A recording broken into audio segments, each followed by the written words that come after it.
Encre d'histoire, Plume et Voix, Alban de Maigret.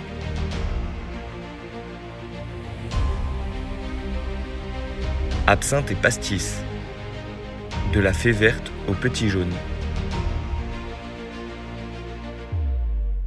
Si vous alliez un peu plus souvent à l'église, au lieu de boire tant de pastis, vous sauriez qu'il n'y a qu'un bon Dieu, fait dire Marcel Pagnol à Claudine dans César.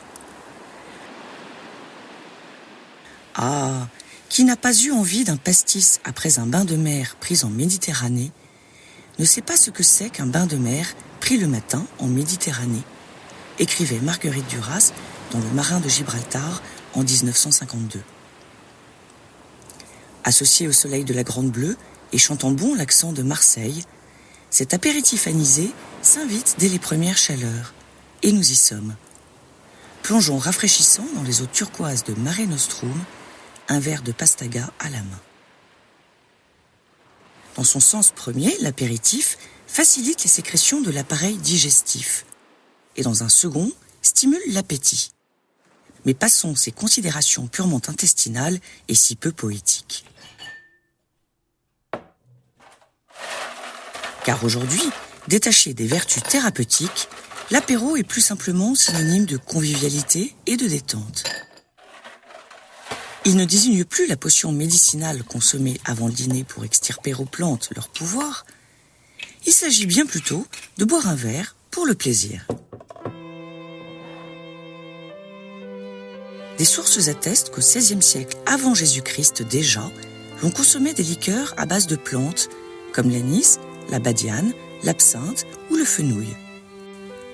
Les Égyptiens d'abord, Pythagore et Hippocrate ensuite, font mention de l'absinthe, tandis que Lucrèce en vante les mérites dans De Rerum Natura un siècle avant notre ère. Les médecins, quand ils veulent faire prendre aux enfants l'absinthe amère, commencent par dorer d'un miel blond et sucré les bords de la coupe. Ainsi, le jeune âge imprévoyant, ses lèvres trompées par la douceur, avale en même temps l'amer breuvage et, dupé pour son bien, recouvre force et santé. Autour de la Méditerranée, l'alcool d'anis est prisé depuis la nuit des temps, surtout lorsque l'on a découvert son pouvoir désaltérant s'il est mélangé avec de l'eau, à l'instar de l'ouzo de nos amis grecs ou du raki turc. Les montagnards des Alpes ou du Jura, quant à eux, lui préfèrent l'absinthe. Le Suisse Henri-Louis Pernot, fils d'un bouilleur de cru et gendre de Daniel-Henri Dubié, créateur de la première distillerie d'absinthe suisse, prend le large et s'installe à Pontarlier, dans le Doubs.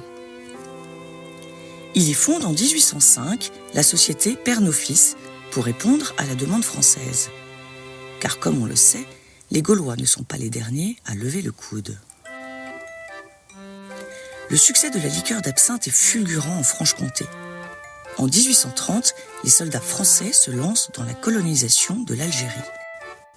Recommandation leur est faite d'ajouter quelques gouttes de liqueur d'absinthe dans leur eau pour lutter contre la dysenterie. De retour en France, ils conservent l'habitude de boire cette boisson apéritive. Par l'admiration qu'ils suscitent en tant que soldats héros, ils convertissent aisément la bourgeoisie à ce breuvage amer et anisé. Rapidement, les couches sociales plus modestes l'adoptent à leur tour, et l'absinthe devient boisson nationale. L'absinthe pour tous, un succès ravageur.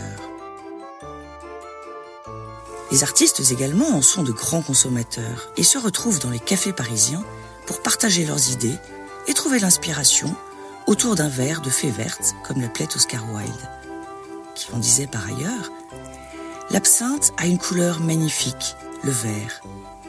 Un verre d'absinthe est tout aussi poétique que n'importe quoi au monde. Quelle différence y a-t-il entre un verre d'absinthe et un coucher de soleil ?» L'élixir vert inspire Verlaine, Baudelaire, Rimbaud, Van Gogh, Manet, Degas, Jarry, Zola, Picasso, Toulouse-Lautrec, Musset, Hemingway ou encore Cros qui lui consacre un poème intitulé « L'heure verte » en 1879.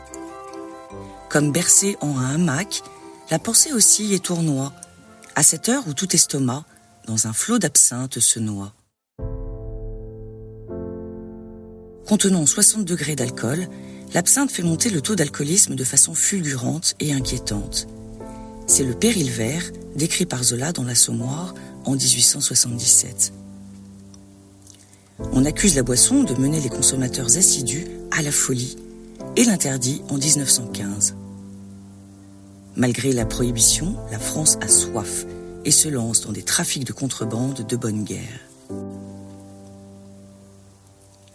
Après la der des der, sous la pression des distillateurs, l'État autorise à nouveau la production de boissons alcoolisées anisées, à condition qu'elles ne soient pas vertes, ne contiennent pas d'absinthe et ne dépassent pas 30 degrés d'alcool.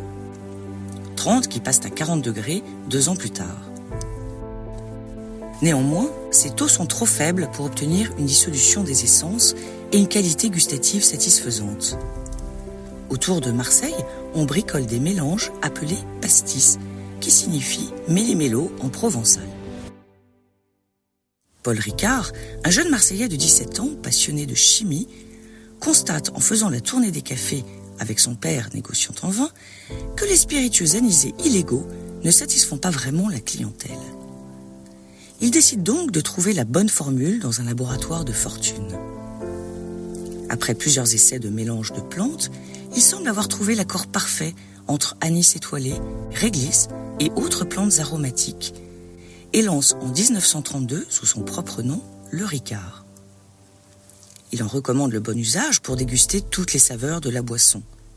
Faire louchir un volume de liqueur jaune dans 5 volumes d'eau fraîche. Ancien élève des Beaux-Arts, il dessine lui-même l'étiquette et l'affiche publicitaire de l'apéritif, qui va connaître un succès monumental dans le quart sud-est de la France. À la faveur des congés payés, instaurés en 1936 par le Front populaire, les Français découvrent la Provence, la pétanque, les cigales, la garrigue, les cyprès et le Ricard. Après l'absinthe de Pernod, le pastis de Ricard devient la boisson apéritive la plus populaire de France. Son créateur, chef d'entreprise hors pair, est un visionnaire. Mécénat, publicité, communication par l'objet, dont il est le grand précurseur, avec le célèbre broc en grès qu'il a lui-même esquissé, intéressement de ses employés par la distribution d'actions, font de Ricard une société prospère et innovante. 1938 donne l'autorisation d'un dosage à 45 degrés qui permet de sublimer le goût de l'anis.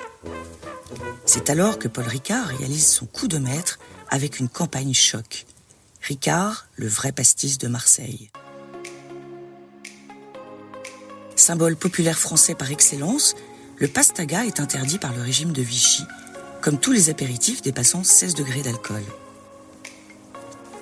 Celui qui disait « Je n'ai jamais lésiné sur mes rêves » convertit ses employés à l'agriculture pour ne pas avoir à les licencier.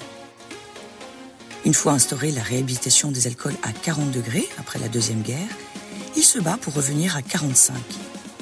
Il obtient gain de cause en mai 1951 et le petit jaune fait fureur aux zinc. Un Ricard, sinon rien. Cette même année, celui qui avait triomphé avec l'absinthe revient sur la scène et riposte avec son pastis 51.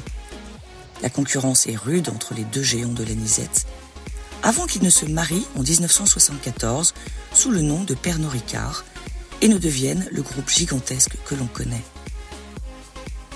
Après différents décrets, l'absinthe, quant à elle, est définitivement réhabilitée en 2011. La fée verte ou le petit jaune, boisson de l'été ? Pourquoi pas, sous réserve de le boire avec justesse, car comme disait Fernandel, le pastis, c'est comme les seins. 1, c'est pas assez, et 3, c'est trop.